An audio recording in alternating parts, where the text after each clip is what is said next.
3 ayat 6. Ya, 2 Korintus 3 ayat 6. Kita buka firman Tuhan dan 2 Korintus 3 ayat 6. Ya. 2 Korintus 3 ayat 6. Apa hubungannya Roh Kudus dengan hukum? Kita sebagai orang Kristen harus hidup dalam hukum-hukum Tuhan. 2 Korintus 3 ayat 6. Oh ini.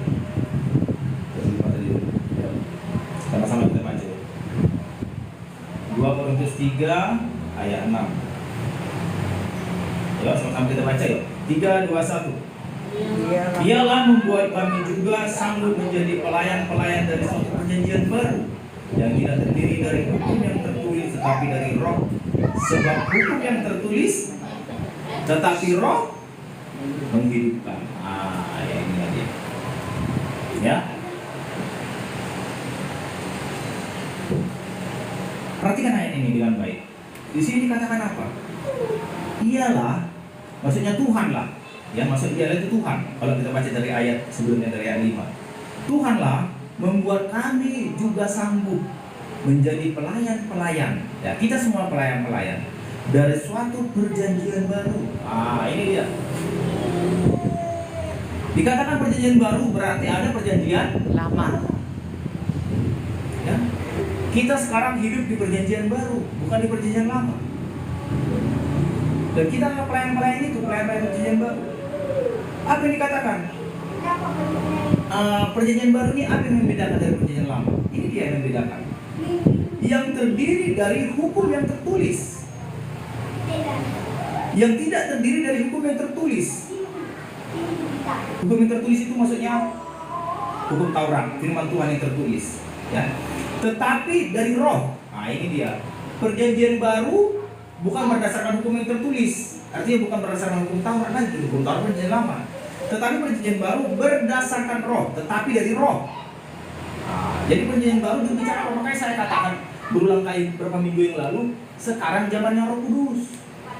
Zamannya Roh Kudus sekarang. Ya. Zamannya Roh Kudus. Perjanjian baru zamannya Roh Kudus. Zaman gereja, zaman Roh Kudus. Tetapi dari Roh, itulah perjanjian baru. Sebab apa katanya? Sebab hukum yang tertulis mematikan, tetapi Roh menghidupkan. Kalau kita baca sekilas ayat ini, ya, kita akan bingung. Kita akan bingung. Kenapa bingung? Kenapa hukum bisa mematikan? Kenapa Roh menghidupkan? Ya, Alkitab, ya, firman Tuhan yang bertanya, firman Tuhan yang menjawab. Ya. Kalau ada firman Tuhan yang mengatakan demikian, firman juga yang menjelaskan. Amin. Ya, itulah Alkitab, itu firman Tuhan. Jadi kita tidak bisa memakai tafsiran dari pikiran kita sendiri. Harus firman Tuhan yang menjawab. Dari ayat ini tadi kita sudah dapat dua hal. Hal pertama yaitu ada perjanjian lama, ada perjanjian baru. Perjanjian lama terdiri dari hukum yang tertulis, ya, yaitu hukum Taurat. Tetapi perjanjian baru terdiri dari Roh.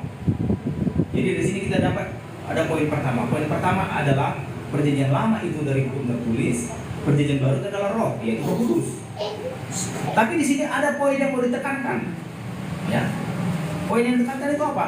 Bahwa hukum yang tertulis itu mematikan, tetapi tetapi Roh menghidupkan. Sebelum kita masuk mengenai Roh, kita pelajari dulu mengenai hukum yang tertulis ini. Ya. Hukum yang tertulis yang dimaksud adalah hukum yang tertulis di mana? Di loh batu.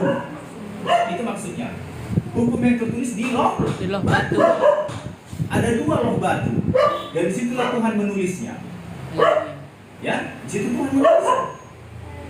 Ketika Tuhan menulis di dua loh batu itu, apa yang terjadi? Coba kita lihat. Kita lihat ayatnya di Keluaran 32. Ayo sama-sama kita buka ya. Keluaran 32. Keluaran 32 ini agak panjang sedikit, nanti kita baca tapi kita akan belajar ya. Keluaran 32 ayat sama-sama kita buka dari mulai ayat 15. Keluaran 32 ayat 15 ayat sama-sama. Di mana tertulis hukum itu? Di dua loh batu. Itu asal mulanya. Selanjutnya nanti ditambahkan Musa lagi hukum-hukum yang lain ya. Tapi asal mulanya di mana? Di dua loh batu hukum yang tertulis itu. Ya. Mulai ayat 15. Yuk kita baca. 32 ayat 15. Saya membaca, perhatikan dengan baik ya. Perhatikan dengan baik, saya baca mulai ayat 15. Keluaran 32 ayat 15 ya. Demikian firman Tuhan. Setelah itu berpalinglah Musa, lalu turun dari gunung dengan kedua loh hukum yang ada dalam tangannya. Loh batu itu ya, yang bertuliskan pada kedua sisinya, bertulis sebelah menyebelah. Ya kan? Ingat ya. Ditulis Tuhan di dua loh batu. Ayat 16. Kedua loh itu ialah pekerjaan Tuhan, dan tulisan itu ialah tulisan Tuhan. Ditukik, artinya diukir, ditulis pada loh itu, loh batu. Ayat 17. Ketika Yosua mendengar suara bangsa itu bersorak, berkatalah ia kepada Musa, ada bunyi sorak peperangan kedengaran di perkemahan. Tapi jawab Musa, bukan bunyi nyanyian kemenangan, bukan bunyi nyanyian kekalahan. Bunyi orang menyanyi berbalas-balasan. Itulah yang kudengar, itu kata Musa. Ayat 19. Dan ketika ia dekat ke perkemahan itu dan melihat anak lembu dan melihat orang-orang menari-nari, maka bangkitlah amarah Musa. Dilemparkannya lah kedua loh itu dari tangannya dan dipecahkannya lah pada kaki gunung itu. Ya. Jadi begini ceritanya. Ketika Musa turun dari atas bukit membawa dua loh batu, ternyata di bawah orang Israel lagi menyembah berhala, menyembah anak lembu. Jadi marah Musa, dilemparkannya lah kedua loh batu itu, pecah, ya kan? Ya, dilemparkannya itu dan dipecahkannya pada kaki gunung itu. Ayat 20, sekarang kita baca ayat 20. Agak panjang ya, tapi kita perhatikan baik. Sesudah itu diambilnya lah anak lembu yang dibuat mereka itu, dibakarnya dengan api dan digilingnya sampai halus, kemudian ditaburkannya ke atas air dan disuruh diminum oleh orang Israel ya. Musa marah dan menghancurkan berhala anak lembu itu. Ayat 21. Lalu berkatalah Musa kepada Harun, apakah yang dilakukan bangsa ini kepadamu, sehingga engkau mendatangkan dosa yang sebesar ini kepada mereka ya. Karena si Harun sini yang bertanggung jawab. Tetapi jawab Harun kepada Musa, janganlah bangkit amarah Tuanku, engkau sendiri tahu bahwa bangsa ini jahat semata-mata. Mereka berkata kepadaku, buatkanlah untuk kami Tuhan atau ilah yang akan berjalan di depan kami. Sebab Musa ini orang yang telah memimpin kami keluar dari tanah Mesir. Kami tidak tahu apa yang terjadi dengan dia. Ayat 24. Lalu aku berkata kepada mereka, siapa yang mempunyai emas haruslah menanggalkan mereka, berikannya kepadanya dan melihat mereka dalam api, dan keluarlah anak lembu ini. Maksudnya dengan emas yang dikasih mereka juga anak lembu. Ayat 25. Ketika Musa melihat bahwa bangsa itu seperti kuda terlepas dari kandang, sebab Harun telah melepaskan sampai menjadi buah cemooh bagi lawan mereka, artinya jadi terhina mereka ya. Ayat 26. Maka berdirilah Musa di depan pintu gerbang perkemahan itu serta berkata, siapakah yang memihak kepada Tuhan, datanglah kepadaku. Lalu berkumpullah kepadanya seluruh Bani Lewi. Hanya Bani Lewi ya. Sebelah suku yang lain mereka nggak mau datang kepada Musa, hanya Bani Lewi yang datang kepada Musa. Berkatalah ia kepada mereka, beginilah firman Tuhan. Tuhan yang berfirman ini, beginilah firman Tuhan, cuma memakai Musa. Tuhan Israel, baiklah kamu masing-masing mengikatkan pedangnya pada pinggangnya dan berjalanlah kian kemari melalui perkemahan itu dan pintu gerbang ke pintu gerbang, dan biarlah masing-masing membunuh saudaranya dan temannya dan tetangganya. Ayat 28, ini perhatikan baik, ayat 28. Bani Lewi melakukan seperti yang dikatakan Musa, dan pada hari itu tewaslah 3.000, kira-kira 3.000 orang dari bangsa itu. Berapa tewas? 3.000. Ya.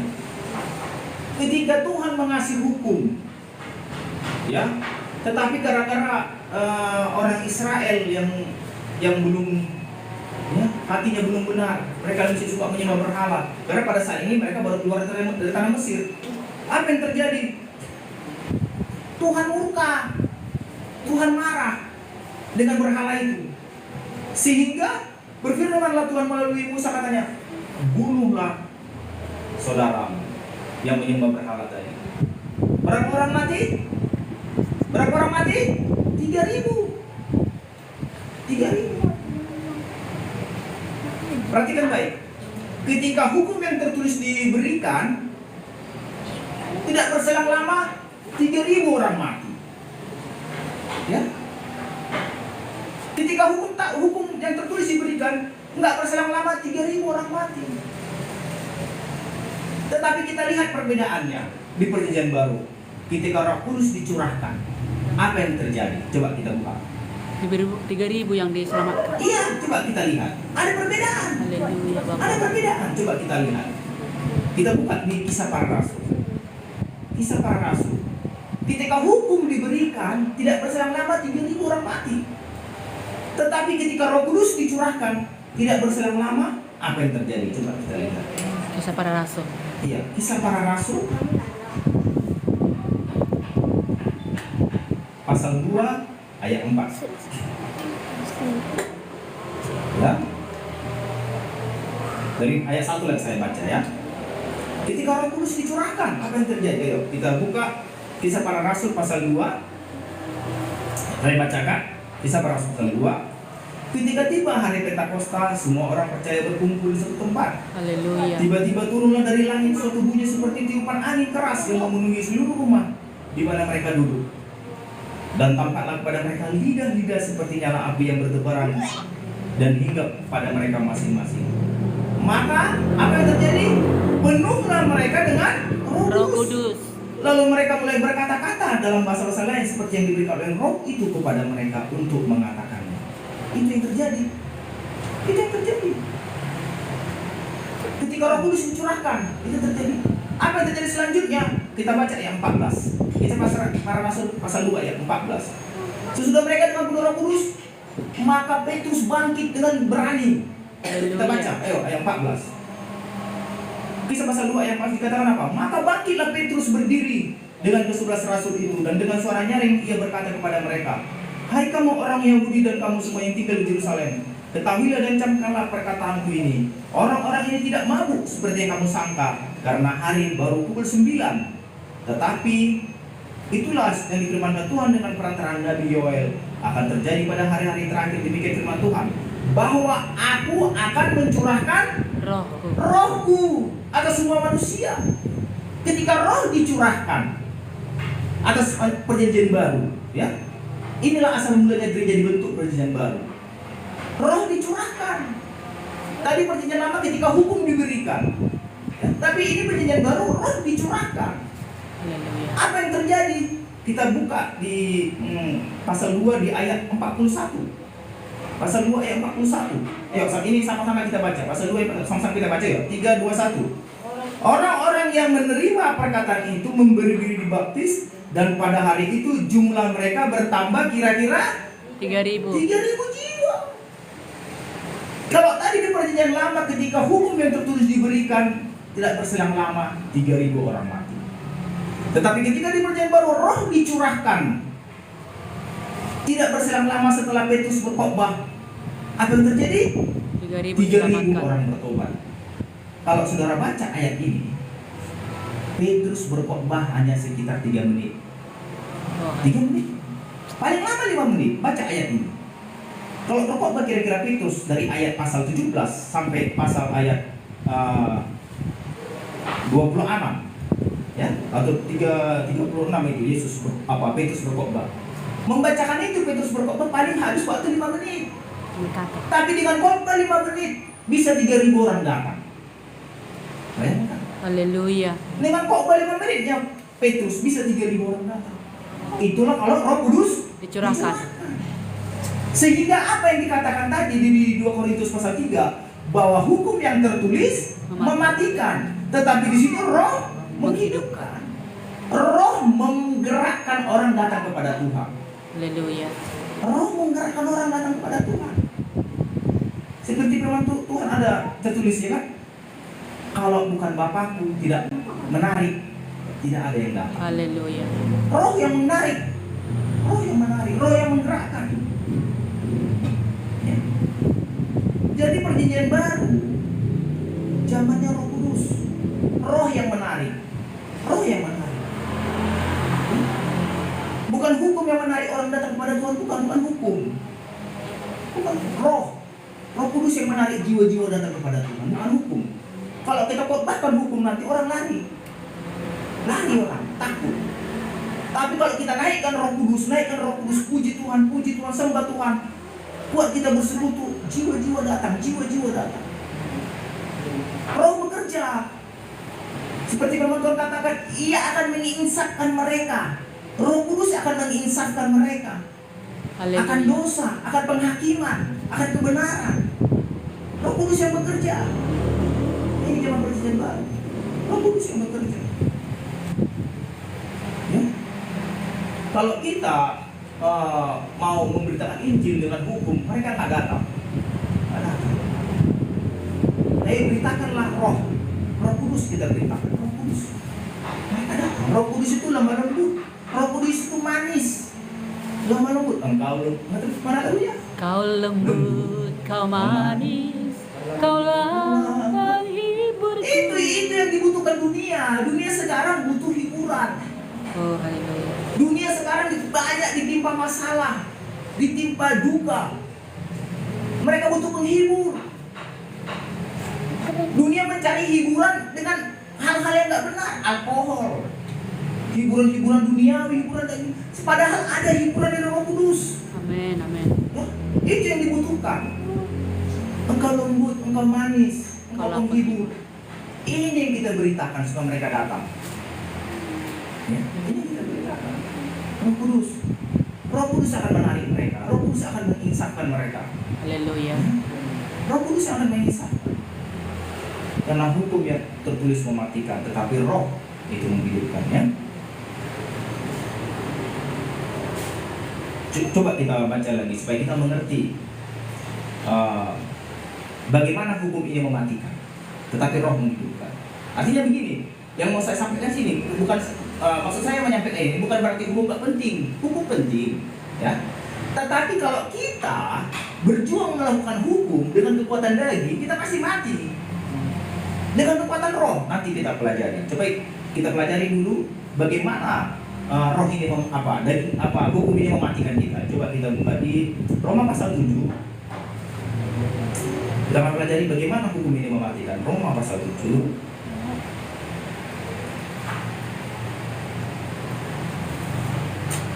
Ayo, Roma pasal 7 ayat 9 ya. Kita akan belajar di sini bagaimana hukum ini mematikan.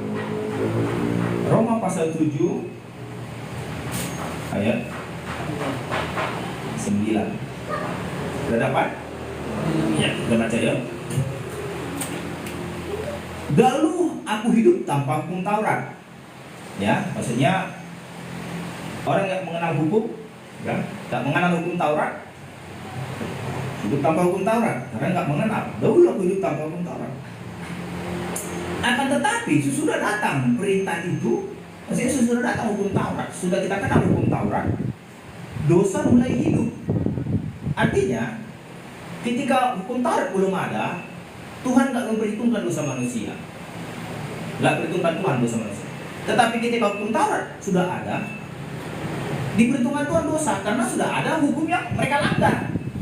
Ketika belum ada hukum, berarti kan nggak ada yang mereka langgar, kan begitu. Tapi ketika Tuhan beri hukum, sudah terbukti ada pelanggaran mereka. Itu maksudnya. Contoh begini, kalau pemerintah Indonesia tidak membuat peraturan tidak harus memakai helm asal menaik sepeda motor, begitu kan, mengendarai sepeda motor harus pakai helm. Kalau nggak dibuat peraturan itu pakai helm, bersalah nggak? Tidak. Kalau nggak pakai helm, Tidak. nggak bersalah kan? Ya itu maksudnya. Sebelum dibuat hukum itu, orang bebas, nggak pakai helm boleh, pakai helm boleh. Tetapi ketika dibuat hukum, ketika ada hukum dibikin, orang yang tidak pakai helm kena denda 100.000. Nak tilang. Ya, kena tilang 100.000 kan begitu. Ketika dibuat hukum itu, berlakulah pelanggaran. Itu maksudnya. Jadi ketika hukum Taurat tidak ada, Tuhan nggak perhitungkan dosa manusia. Tetapi ketika hukum Taurat diberikan tadi, dosa diperhitungkan. Makanya dikatakan dosa hidup. Ayat 9. Tetapi sesudah perintah itu datang, dosa mulai hidup. Dosa diperhitungkan. Jadi setiap manusia di dunia ini, ya, karena sudah ada hukum Taurat, semua manusia di dunia ini di bawah pelanggaran. Tidak ada yang nggak berdosa, semua sudah di bawah pelanggaran karena semua manusia sudah melanggar Perintah hukum itu. Taurat. Semua manusia sudah melanggar hukum Taurat, semua di bawah dosa. Ya, nggak ada manusia yang bebas lagi karena hukum Taurat sudah datang. Makanya dikatakan semua manusia sudah mati, hukum mematikan, mati manusia ini gara-gara hukum itu. Artinya mati itu maksudnya masuk neraka semua. Gara-gara ada hukum itu diberikan Tuhan, manusia semua jadi masuk neraka. Itu maksudnya jadi mati. Makanya dikatakan hukum mematikan. Ya, ayat 10. Sebaliknya, aku mati. Kata Paulus, mati kita di bawah hukum. Kenapa kita nggak sanggup lakukan? Mati kita. Dan perintah itu, maksudnya hukum Taurat tadi, yang seharusnya membawa kepada hidup, ternyata bagiku justru membawa kepada kematian. Hukum tadi jadi membawa kematian bagiku. Kenapa? Aku nggak sanggup lakukannya. Hukum Taurat tadi nggak sanggup kita kerjakan. Jadi yang seharusnya hukum Taurat tadi supaya orang selamat, tapi jadi mati semua. Semua manusia didakwah sama hukum Taurat. Ada 10 hukum Taurat yang di 2 loh batu tadi. Coba saya tanya dulu, ada yang nggak pernah kita langgar? Ada yang pernah nggak kita langgar dari 10 hukum itu ada? Hah? Semua pernah kita langgar kan? Pernah. Pernah. Kalau pernah kita langgar dari 10 hukum itu, kita mati nggak kita? Berdosa nggak kita? Masuk neraka. Masuk. Jadi hukum tadi jadi mematikan. Itu maksudnya. Makanya dikatakan hukum mematikan. Tetapi puji syukur pada Tuhan, ada perjanjian baru, ada roh yang menghidupkan nanti. Nah itu nanti kita pelajari. Tapi kita belajar dulu nih. Hukum itu mematikan. Kita sudah mati di bawah hukum, kita nggak bisa bergerak. Karena dari 10 hukum tadi pasti ada yang kita langgar satu. Pasti ada yang kita langgar satu. Bahkan anak kecil pun, anak kecil umur 7 tahun, kadang-kadang sudah tahu mencuri. Ya, itu membuktikan. Dari kecil sudah melanggar hukum itu. Ya, kita baca lagi ayat selanjutnya. Di ayat 11. Sebab dalam perintah itu, dalam hukum tadi, dosa mendapat kesempatan untuk menipu aku, dan perintah itu membunuh aku. Hukum tadi membunuh kita, mematikan kita. Hukum tadi, hukum tadi yang mendakwa kita. Itu maksudnya. Jadi semua manusia tidak ada yang bisa lepas dari hukum Taurat. Tidak ada yang bisa lepas. Kenapa? Karena semua manusia melanggar hukum Taurat. Semua.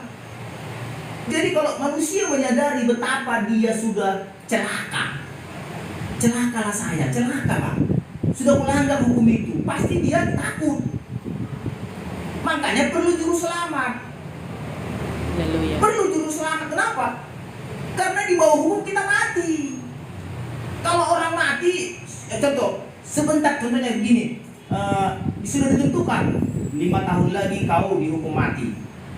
Hanya punya waktu 5 tahun. Jadi dalam waktu 5 tahun ini kita harus cari juru selamat supaya jangan sampai ke tiang gantungan.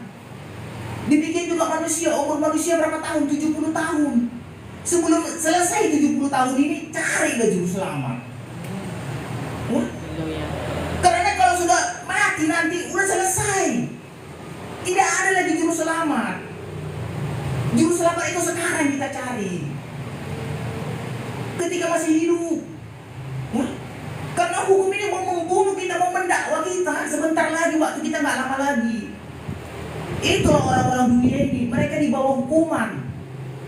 Di bawah hukuman. Makanya ada tertulis di Yohanes 13. Setiap orang yang tidak percaya kepada anak sudah berada di bawah Hukuman. hukuman. Setiap orang yang tidak percaya kepada anak sudah berada di bawah hukuman. Artinya mereka sudah terhukum. Coba kita buka ayatnya tuh. Yohanes pasal 3. Ya. Setiap orang yang tidak percaya kepada anak sudah berada di bawah hukuman. Ya.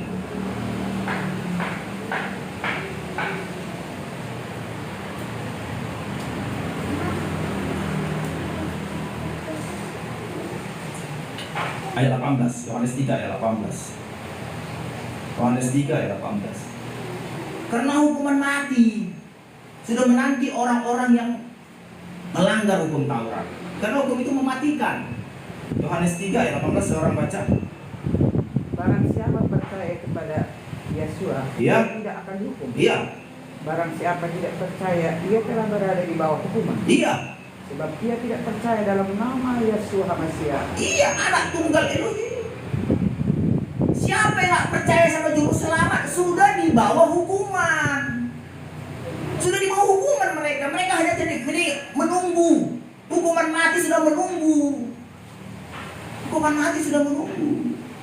Makanya dikatakan hukum mematikan. Hukuman mati sudah menunggu mereka yang di bawah hukum Taurat itu. Tidak ada harapan bagi mereka. Apa saja? Jadi sebelum mereka mati, mereka harus cari juru selamat. Siapa? Harus cari juru selamat yang bisa melepaskan mereka dari hukuman tadi. Harus cari juru selamat. Kalau mereka tidak cari juru selamat, hukuman itu pasti, karena Tuhan yang memberi hukum itu. Ya, Tuhan yang memberi. Tidak ada jalan keluar. Tidak ada jalan keluar. Tidak ada. Perbuatan baik, ya, tidak bisa menyelamatkan kita. Perbuatan baik tidak bisa menyelamatkan. Contoh begini.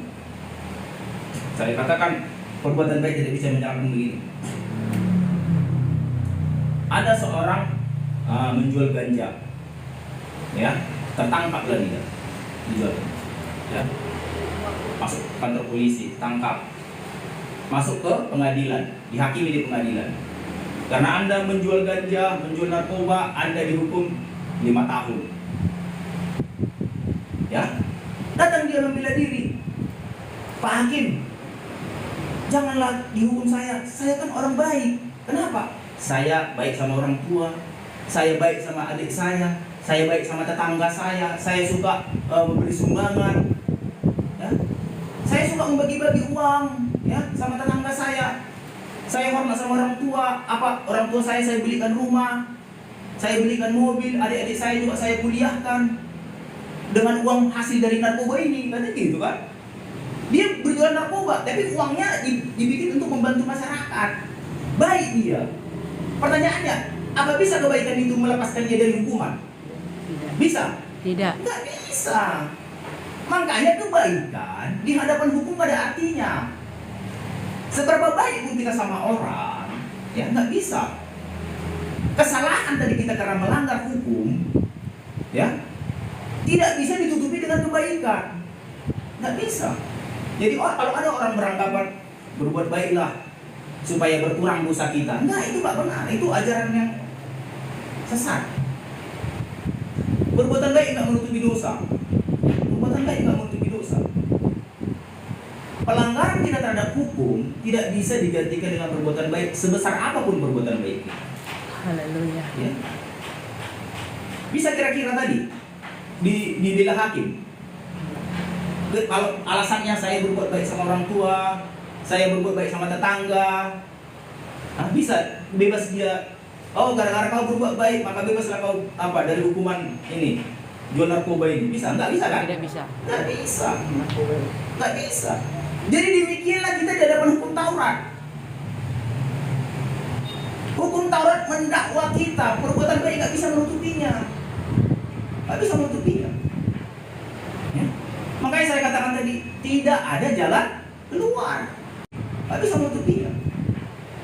Ya. Makanya saya katakan tadi, tidak ada jalan keluar. Nggak ada jalan keluar yang bisa melepaskan kita dari hukum. Tidak ada jalan keluar. Nggak ada jalan keluar yang bisa melepaskan kita dari hukum maut. Tidak ada. Tidak ada yang bisa melepaskan kita dari hukum maut. Hukum maut. Tidak ada. Tidak ada yang bisa melepaskan kita dari hukum maut. Hukum maut, hukum Taurat, hukum mematikan itu tidak ada. Kita buka lagi di Galatia 3. Tidak ada yang bisa melepaskan. Galatia 3, kita buka lagi. Galatia 3 ayat 10. Galatia 3, kita buka lagi. Galatia 3 ayat 10. Galatia 3 ayat 10 ya. Galatia 3 ayat 10. Ayo coba sekarang baca dulu. Galatia 3:10. Iya. Karena semua orang yang hidup dari pekerjaan hukum Taurat berada di bawah kutuk. Iya. Sebab ada tertulis. Iya. Tertulislah orang yang tidak setia melakukan segala sesuatu yang tertulis dalam kitab hukum Taurat. Iya. Jelas. Saya baca, saya perhatikan baik. Karena semua orang yang hidup dari pekerjaan hukum Taurat berada di bawah kutuk. Sebab ada tertulis, terkutuklah orang yang tidak setia melakukan segala sesuatu yang tertulis dalam kitab Taurat ini. Sekarang saya tanya, adakah manusia yang setia melakukan hukum Taurat? Adakah yang setia? Kan itu dikatakan sini. Terkutuklah orang yang tidak setia melakukan segala sesuatu yang tertulis dalam kitab hukum Taurat ini. Adakah yang setia? Tidak ada yang setia, semua tidak setia. Kalau semua tidak setia, berarti semua terkutuk. Kena hukuman. Iya, semua terkutuk. Tidak ada yang setia. Ya? Tidak ada yang setia. Orang-orang Farisi dan Saduki, mereka berbangga bisa melakukan hukum, padahal mereka tidak setia. Tidak setianya mereka, tapi mereka bangga, mereka tertipu. Sehingga mereka di bawah kutuk. Arti terkutuk itu terhukum. Terhukum itu artinya mati. Mati kita di bawah hukum Taurat. Hukum mematikan. Kenapa? Karena kita tidak setia. Tidak ada yang setia. Tidak ada yang bisa. Tidak ada yang bisa melakukan hukum. Ya, tidak ada. Tidak ada yang bisa. Tidak ada setia. Pasti gagal, pasti gagal. Sehingga kita pasti terkutuk. Jadi kita tidak bisa bermegah melakukan hukum. Nggak bisa kita bermegah melakukan hukum. Nggak bisa. Pasti terkutuk. Pasti gagal. Ayat 11. Dan bahwa tidak ada orang yang dibenarkan di hadapan Tuhan karena melakukan hukum Taurat adalah jelas. Karena orang yang benar akan hidup oleh iman. Bahkan Tuhan sendiri pun tidak membenarkan orang yang melakukan hukum Taurat. Harus ada iman. Harus ada iman. Iman inilah nanti yang kita bicarakan. Oleh iman kamu menerima roh yang dijanjikan ini.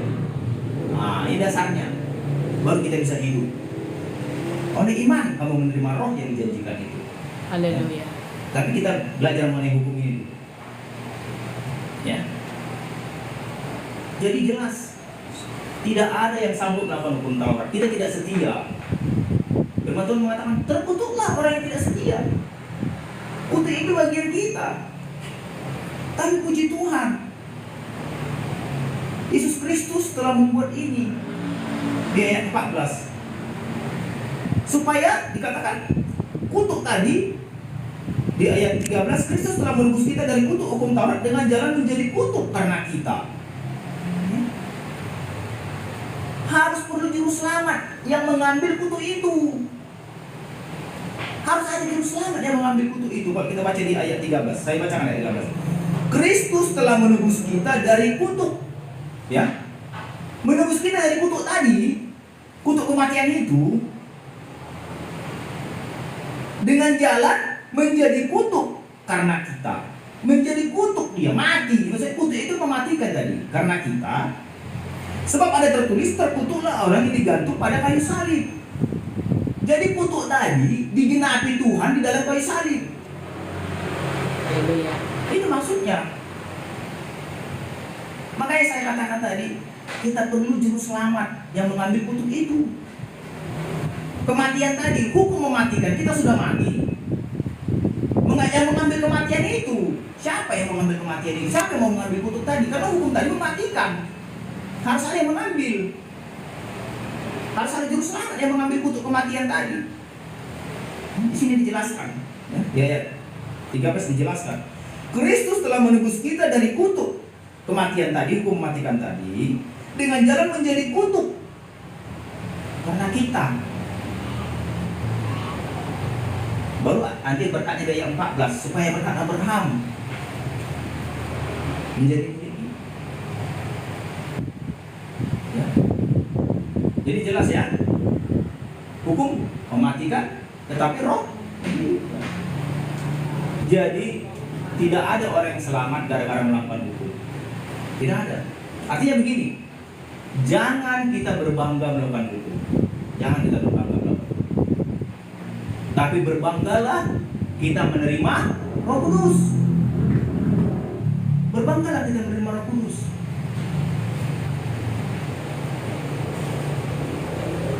Ada ayatnya, jangan bermegah tentang apapun, tetapi bermegahlah karena mengenal Tuhan. mengenal Tuhan. Berbanggalah kita mengenal Tuhan. Berbanggalah kita mengenal Roh Kudus. Ya. Roh Kudus, berbanggalah kita. Jangan berbangga melakukan hukum. Aku sudah bisa seperti orang Farisi itu kan, datang ke bait suci. Tuhan, aku sudah melakukan ini. Aku sudah puasa 2 kali, begini katanya. Berbangga dia sudah melakukan hukum. Tetapi datang ke mau cukai ke bait suci itu, dia memukul dadanya. Tuhan, ampuni aku orang berdosa. Siapa yang dibenarkan? Yang mengaku dosa. Yang memohon pertolongan Roh Kudus. Jangan kita berbangga melakukan itu. Yang ada itu jadi kesombongan. Ya. Zaman sekarang, zaman perjanjian baru ini, ada kita kenal gereja-gereja. Jadi dibilang orang gereja-gereja partaukan, gereja Farisi. Kenapa bisa kayak gitu? Karena mereka berbangga melakukan hukum. Bukan itu. Kalau mereka mengerti betapa indahnya bersama Roh Kudus, mereka nggak berbangga melakukan hukum. Nggak berbangga kita melakukan hukum. Kalau kita intim dengan Roh Kudus, kalau kita begitunya bersama Roh Kudus, mereka nggak berbangga melakukan hukum. Nggak berbangga kita melakukan hukum. Kalau kita intim dengan Roh Kudus, kalau kita begitu dekat dengan Roh Kudus, betapa lebih indah lagi. Lebih indah lagi kalau dengan dekat dengan Roh Kudus. Lebih indah. Kalau kita begitu dekat dengan Roh Kudus, betapa lebih indah lagi. Karena hukum mematikan, tetapi Roh menghidupkan. Ya. Sekarang kita lebih indah lagi. Ya. Karena hukum mematikan, tetapi Roh menghidupkan. Ya. Sekarang kita belajar mengenai Roh Kudus, ya. Tadi kita sudah belajar mengenai hukum mematikan, sekarang kita belajar mengenai Roh Kudus. Bagaimana Roh Kudus ini berubah? Yang tadinya seharusnya mati kita bisa jadi hidup. Kita buka di Roma pasal 7. Ya. Roh Kudus. Kalau kita begitu intim dengan Roh Kudus, begitu dekat dengan Roh Kudus, ya. Roh Kudus, saya mau ke sini. Roh Kudus, saya mau ke sana. Intim dengan Roh Kudus, sedikit-sedikit Roh Kudus. Ya. Roh Kudus, apakah saya bisa ke sana? Roh Kudus. Ya. Roh Kudus yang memimpin nanti. Kita buka Roma pasal 7 di ayat 23. Roma pasal 7 ayat 23 saya bacakan. Perhatikan baik. Tetapi di dalam anggota-anggota tubuhku, aku melihat hukum lain yang berjuang melawan hukum akal budiku dan membuat aku menjadi tawanan hukum dosa yang ada di dalam anggota-anggota tubuhku. Kita menjadi tawanan dosa, ya, terikat, terkurung, terkunci di dalam dosa kalau kita di bawah hukum. Tawanan dosa terkunci kita, di tawanan itu terpenjara. Di penjara dosa kita kalau di bawah hukum. Ya. Itu ayat 23. Gak bisa lepas dari dosa. Tapi kalau bersama Roh Kudus kita bisa lepas dari dosa. Perhatikan baik, ayat 24. Aku manusia celaka. Artinya aku pasti mati. Celaka aku kalau di bawah hukum. Apa katanya? Siapa yang akan melepaskan aku dari tubuh maut ini? Siapa yang bisa melepaskan aku? Siapa juru selamatku? Itu maksudnya. Siapa juru selamatku? Siapa yang bisa melepaskanku? Haleluya. Siapa? Tapi ayat 25 apa jawabannya? Syukur kepada Elohim. Syukur kepada Bapa di surga. Syukur kepada Yesus Kristus.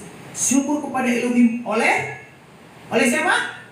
Oleh Yesus Kristus Tuhan kita. Pasal 8. Kita lompat aja di pasal 8 ayat 1. Demikian saya baca. Demikianlah sekarang tidak ada penghukuman bagi mereka yang ada dalam Kristus Yesus. Perhatikan baik. Tidak ada penghukuman. Tadi mereka yang tidak percaya kepada anak ada Di bawah hukum. penghukuman. Di bawah hukum. Di bawah penghukuman. Tetapi orang yang percaya kepada anak tidak ada lagi penghukuman. Ayat 2. Roh yang memberi hidup telah memerdekakan kamu dalam Kristus dari hukum dosa dan hukum maut. Roh yang memberi hidup itu yang membebaskan. Tanpa kita menerima Yesus sebagai Tuhan dan Juru Selamat, tidak bisa kita menerima Roh Kudus. Haleluya. Ya, tidak bisa kita terima Roh Kudus tanpa kita akui Yesus Tuhan dan Juru Selamat. Sehingga dikatakan tadi di Galatia, oleh iman kamu menerima Roh yang dijanjikan itu. Iman kepada siapa? Iman kepada Kristus. Ayat 3. Sebab apa yang tidak mungkin dilakukan hukum Taurat karena tidak berdaya oleh daging, telah dilakukan oleh Elohim dengan jalan mengutus anaknya sendiri dalam daging, yang serupa dengan daging yang dikuasai dosa. Karena dosa, ia telah menjatuhkan hukuman atas dosa dalam daging. Ayat 4. Supaya tuntutan hukum Taurat digenapi dalam kita yang tidak hidup menurut daging, tetapi menurut Roh. Artinya apa? Roh yang menuntut. Roh yang menuntut. Ya. Roh yang menuntut. Roh yang menuntut. Seperti minggu lalu ya, kita butuh guide. Kita butuh penuntun. Kita butuh penuntun. Gak bisa kita berjalan di dunia yang gelap ini. Gelap dunia ini, di mana-mana dosa. Gelap dunia ini, dosa di mana-mana. Dosa di mana-mana. Tanpa ada Roh Kudus penuntun, kita nggak bisa. Ada orang berdebat. Di Alkitab tidak ada tertulis dilarang merokok. Ya. Jadi boleh merokok, kadang-kadang ada tertulis di sini. Itulah kita perlu penuntun. Itu maksudnya penuntun. Kalau ada orang yang mengatakan karena tidak ada tertulis Yesus melarang merokok, bebas merokok katanya. Kayak gitu ya, binasa lah. Binasa. Tetapi Roh Kudus menuntun, dia guide. Karena banyak dosa di sekeliling kita, kita nggak tahu. Banyak dosa di sekeliling kita. Kita nggak tahu. Banyak dosa di sekeliling kita. Tapi ketika Roh Kudus menuntun, ya,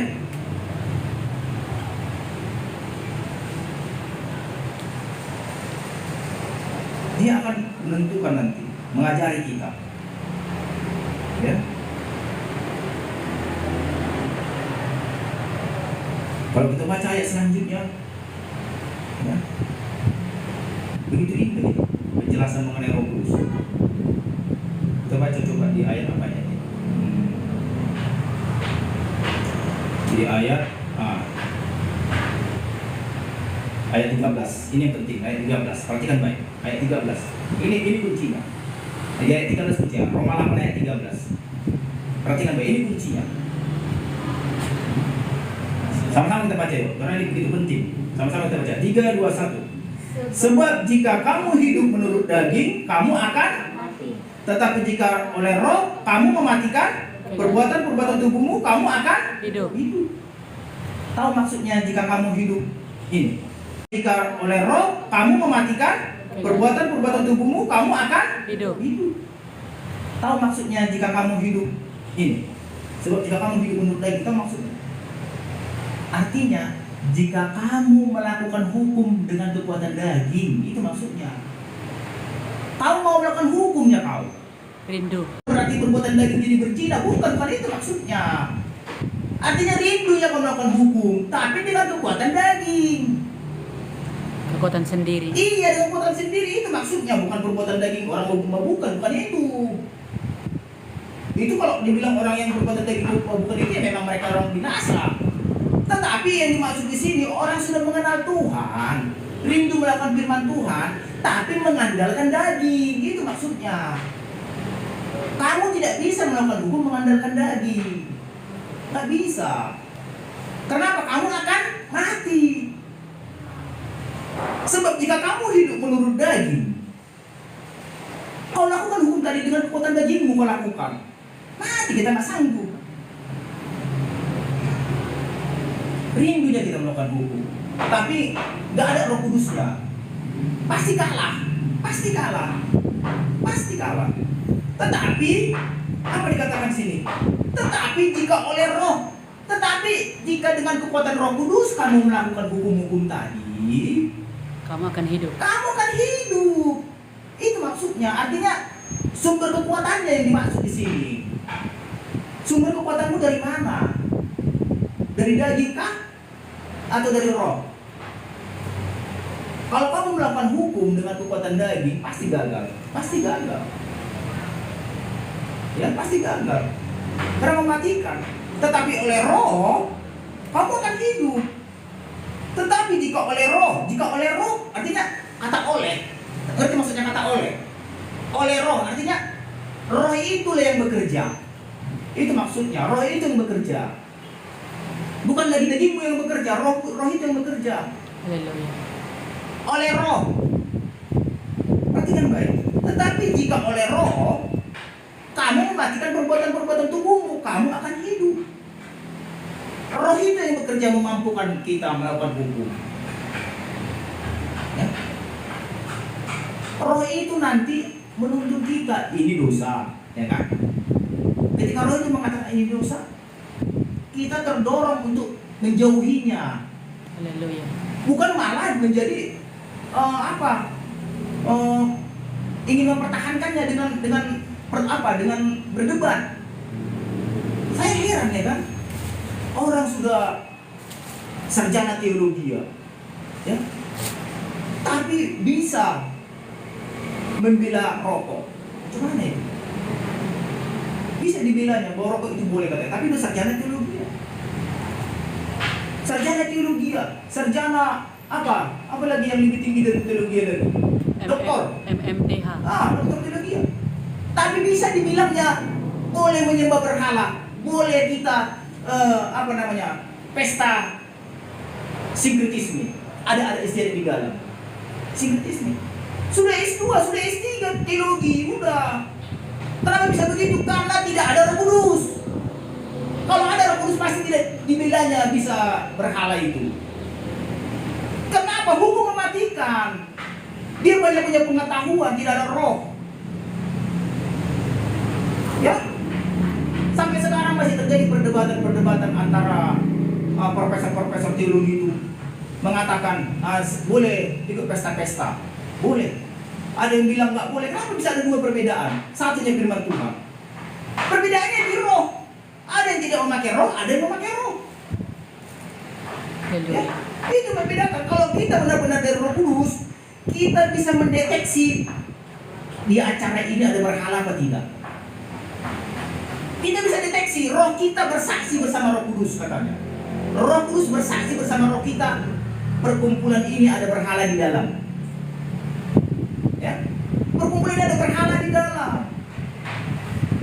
Ketika kalau kita baca Roma pasal 8 tadi, Roh Kudus akan bersaksi bersama roh kita bahwa kita adalah anak-anak Elohim. Artinya apa?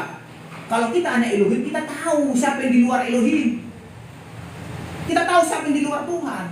Tahu kita. Kenapa? Roh Kudus itu bersaksi bersama roh kita. Roh kita tidak tenang di dalam perkumpulan mereka. Roh kita tidak tenang dalam perkumpulan mereka. Perkumpulan mereka ada berhala di dalam. Itu maksudnya. Jadi kalau orang tidak ada Roh Kudus, pasti tenang dalam perkumpulan berhala. Tenang. Nyaman dia di dalam. Nyaman. Bahkan dia bisa menari-nari di situ, berpesta orang di situ, bersukaria kalau tidak ada roh. Tapi kalau ada roh pasti duka. Roh itu akan duka, sedih dia. Makanya betapa pentingnya Roh Kudus berjiwa baru. Karena nanti banyak kita yang hadapi hal-hal yang kita tidak tahu. Banyak kita hadapi hal-hal yang tidak kita tahu. Tapi Roh Kudus akan menuntun. Oh, jangan ke sini anakku, situ ada berhala. Jangan ke sini anakku, situ ada berhala. Bukan malah bahkan dari mimbar, oh boleh bebas ke sana. Ini sudah perjanjian baru begini, itu kasih katanya. Ya. Gak bisa, gak mengerti kita kan. Pasti kita tersesat. Pasti tersesat.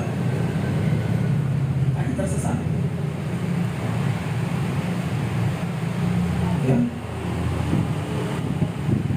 Tanpa Roh Kudus pasti kita tersesat.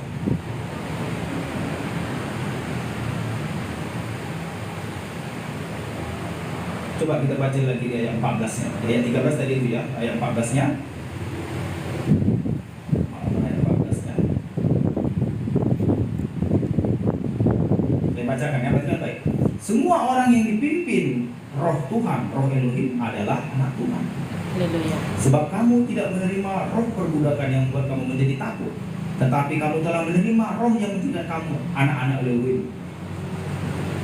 Oleh roh kita berseru ya Abba, ya Bapa. Kita semakin intim sama Bapa itu. Oleh roh kita berseru ya Abba, ya Bapa. Artinya apa? Intim, dekat. Semakin intim dia sama Bapa itu. Sikit-sikit Bapa. Ya Abba, ya Bapa. Semakin dekat. Kita yakin. Kalau kita yakin Bapa itu dekat sama kita, kira-kira khawatir nggak kita apa yang mau kita makan? Tidak. Hah? Khawatir nggak apa yang mau kita makan? Tidak. Tidak. Firman Tuhan katakan bunga bakung dipelihara, burung-burung dipelihara. Apalagi Bapamu yang di surga katanya. Kenapa? Karena oleh roh kita berseru ya Abba, Ya Bapa. kedekatan keintiman itu. Tanpa Roh Kudus, orang disuruh berdoa pun takut. Pimpin dulu doa, sianulah katanya. Takut dia disuruh berdoa. Ya, kayak gitu orang yang ada Roh Kudus. Coba sekumpulan, kalau udah berdoa dulu, takut sianulah dulu. Haleluya. Karena gak ada keintiman. Coba yang dekat sama bapaknya. Kalau berdoa, oh ya senang sekali dia. Ya karena ada keintiman sama bapaknya itu. Jadi keintiman dengan Roh Kudus ini ya Abah, ya Bapa. Kita anak-anaknya, kita gak takut lagi. Gak takut. Ayat 16. Roh itu bersaksi bersama-sama dengan roh kita bahwa kita adalah anak-anak Elohim. Bersaksi. Inilah pentingnya orang yang penuh Roh Kudus. Ini pentingnya orang yang penuh Roh Kudus. Dengar-dengaran kesaksian roh. Dengar-dengaran kesaksian roh. Dengar-dengaran kesaksian roh. Ya. Saya kemarin ya, nggak dengar-dengaran kesaksian roh. Jadi rugi 300 ribu. 300 ribu. Ya. Jadi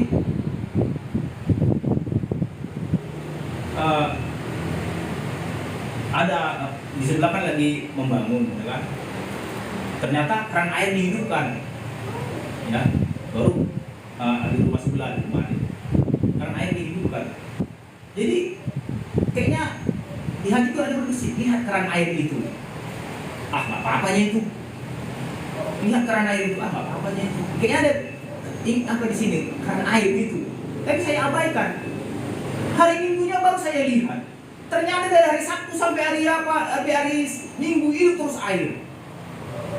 Baru datang tagihan bulan depan 300 ribu. Terbuang-buang air terus. Hal kecil. Itu maksudnya kesaksian roh tadi. Hal kecil. Hal-hal kecil banyak nanti. Roh itu bersaksi bersama roh kita. Kita perhatikan hal-hal kecil. Roh itu berbisik nanti di hati kita. Bersaksi dia dengan roh kita. Supaya kita jangan rugi. Dan supaya kita jangan rugi. Makanya sebelum kemana-mana tanya Roh Kudus. Ya, Roh Kudus. Jangan kita lawan. Roh Kudus itu lemah lembut, Roh Kudus itu manis, Roh Kudus itu penghibur. Roh Kudus tidak pernah menginginkan sesuatu yang jelek. Tidak pernah menginginkan sesuatu yang jelek. Semua yang manis, yang indah, semua yang baik.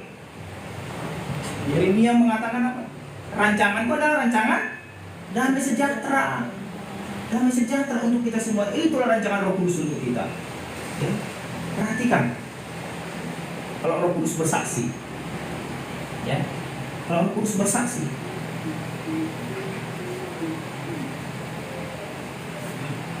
Yeremia 31. Ayo, Yeremia 31 ayat 31. Yeremia 31 ayat 31. Yeremia, di mana Yeremia ini? Apa? Yeremia 31 ayat 31. Coba baca. Siapa yang Yeremia 31 ayat 31. Iya. Sesungguhnya akan datang waktunya. Iya. Demikian firman Tuhan Yesus. Iya. Akan mengadakan perjanjian baru. Perjanjian kaum baru. Israel Iya. dan kaum Yehuda. Iya. Haleluya. Terus lanjut. Ayat 2. Iya. Bukan seperti perjanjian yang telah kuadakan dengan nenek moyang Iya. mereka pada waktu Iya. aku memegang tangan mereka waktu membawa mereka keluar dari tanah Mesir. Iya. Terus Aku memegang tangan mereka Ayat 33 membawa terus. mereka dari tanah Mesir. Iya sampai 33. Dan telah mereka ingkari. Iya. Meskipun aku menjadi Tuhan yang berkuasa atas mereka. Iya. Demikianlah firman Tuhan. Iya. Dia tidak. Tetapi beginilah firman perjanjian yang dia kuadakan dengan Iya. orang Israel. Iya. Sesudah waktu itu. Iya. Demikianlah firman Tuhan. Hmm. Aku akan menaruh Taurat dalam batin mereka Iya. dan menuliskannya dalam hati mereka. Maka aku akan menjadi Tuhan mereka dan mereka akan menjadi umatku. Iya. Amin. Amin. Inilah perjanjian baru, nggak perjanjian lama lagi. Kalau perjanjian lama tadi hukum tertulis di loh Di loh batu. batu. Perjanjian baru hukum tertulis di mana? Di loh hati. Loh hati. Itu maksudnya. Maksudnya Roh Kudus tadi bersaksi bersama roh kita. Ini nggak benar anakku. Ini nggak benar, ini nggak benar, ini nggak benar. Sudah di hati tertulis. Nggak di batu lagi tertulis. Itu maksudnya. Inilah perjanjian baru. Inilah perjanjian baru. Haleluya. Aku akan mengadakan perjanjian baru, bukan seperti yang terdahulu, bukan. Ada yang baru. Masalahnya masih banyak orang Kristen di perjanjian lama, belum menerima Roh Kudus. Mereka bilang mereka hidup di perjanjian baru, tapi mereka belum menerima Roh Kudus. Hukum itu belum tertulis di hati mereka. Roh Kudus belum bersaksi di hati mereka. Ketika Roh itu bersaksi di hati kita, Galatia 3 ayat 14 dikatakan, bahkan berkat-berkat Abraham menjadi milik kita. Amin. Artinya apa berkat Abraham? Kaya di bumi. Kaya di bumi, kaya di sorga itu berkat Abraham. Dengan Roh Kudus merubah kemiskinan. Itu maksudnya. Jangan bilang kalau sudah terima Roh Kudus nggak apa-apa tetap miskin. Itu nggak ada ayatnya itu. Yang ada kalau kita terima Roh Kudus, berkat Abraham pun milik kita. Kemiskinan pun bisa dirubah dengan Roh Kudus. Bisa dirubah dengan kemiskinan dengan Roh Kudus. Siapa bilang? Bisa dirubah. Ya? Bisa dirubah. Banyak aja berdoa, banyak bermasalah. Bisa dirubah. Kemiskinan pun bisa dirubah. Bisa dirubah. Karena apa tadi? Berkat Abraham. Sehingga katanya oleh Yesus Kristus berkat Abraham sampai kepada bangsa-bangsa lain. Amin. Berkat Abraham sampai kepada bangsa-bangsa lain. Kita lah bangsa-bangsa lain. Ya, Galatia 3 ayat 14. Coba dibacakan aja, dibacakan supaya kita pasti. Galatia 3 ayat 14. Galatia 3 ayat 14. Bacakan coba, Serong. Bapak. Iya. Galatia 3 ayat 14. Iya. Yesus Kristus telah membuat ini Iya. supaya di dalam Dia berkat Abraham sampai kepada bangsa-bangsa lain. Iya. Sehingga oleh iman kita menerima Roh yang dijanjikan itu. Iya. Haleluya. Yesus Kristus telah membuat ini supaya berkat Abraham